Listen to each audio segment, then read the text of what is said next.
Дараагийн мэдээг хүргэе. Монгол Улсын ерөнхийлөгчийн тамгын газраас зохион байгуулж байгаа иргэдийн оролцоо сэдвт сургалт Хөвсгөл аймагт явагдаж байна. Энэхүү сургалт нь үндсэн 3 чиглэлээр явагдах юм байна.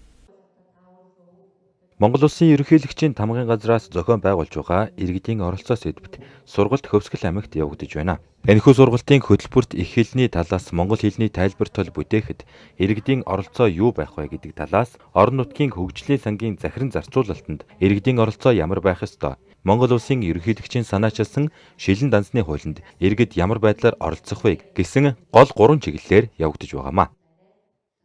Гол зорилго нь бол одоо ер нь бол ерөнхийлөгч хэлбэг дөржин хэлдэг үг бол одоо иргэний оролцоотой ардчилсан нийгмийг бүтээн байгуулах. Тэгэхэд бол одоо иргэд өөрсдөө одоо тэр төрийнхөө үйл ажиллагаанд мэдээллийг авч тэрэндээ өөрсдөө иргэдийн санал бодол тулгуурласан төрийг одоо үүсгэхэд бидний хэрэгжүүлж байгаа ажилд одоо тэр гол нь судалгаа бодит байдал дээр үндэслэж явуулах. Тэрэн дээр түшгэлсэн санал шийдвэрлүүдийг гаргах.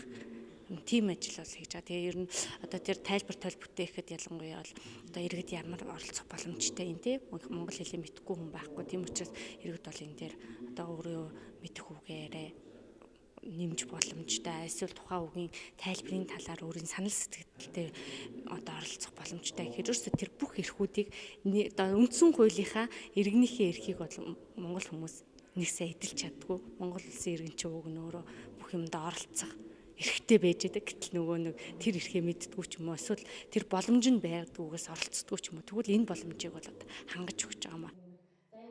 Бусад хөгжилтэй орнуудад тухайн орныхоо хэлний тайлбар толийг хийж хөгжүүлээд олон жил болж байгаа. Харин монгол хэлний хувьд бол хэвлэмэл байдлаар гарч байсан болохоос биш, яг цахим хэлбэрээр гараагүй байжээ. Иймээс Монгол Улсын ерөнхийлөгчийн шинжлэх ухааны академийн хэл зохиолын хүрээлэн, информатикийн хүрээлэнгийн эрдэмтэн судлаачдад санал тавьснаар орчин үеийн техник төхөөрөмжийн шаардлагад бүрэн нийцсэн монгол хэлний тайлбар толийг бүтээх ажлыг 2014 оны 12 сард эхлүүлж 2015 оны 2 сард анхны нээлттэй хувилбараар тавьсан байна.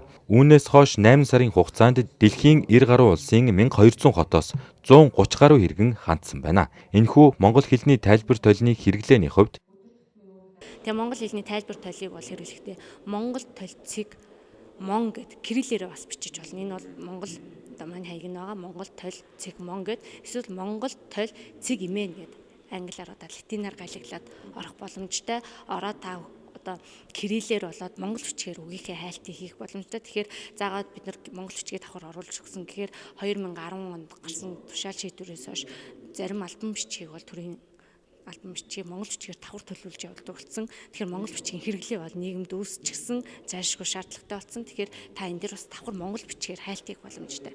За тухайн үгээ хайлаа, тухайн үгийн монгол бичгийн хэлбэр бас гарч ирнэ.